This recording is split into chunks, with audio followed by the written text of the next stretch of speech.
Mark Trickle looking for sled on the actual 22,000-pound track. David Reed from home number Illinois looking up to the sled on the hill track in the truck. Bob Abbott is going to spin out on the Pioneer Antique track at 203.27. 203.27. He is the first bowler and he sets the mark in the 2,500-pound 3-mile-an-hour track. Here comes Mark Trickle for the 1566 International.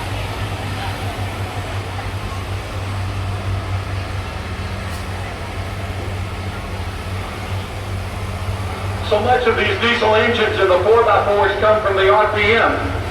So you notice now the wild side, heck, you don't even see any smoke coming out of the machine at all.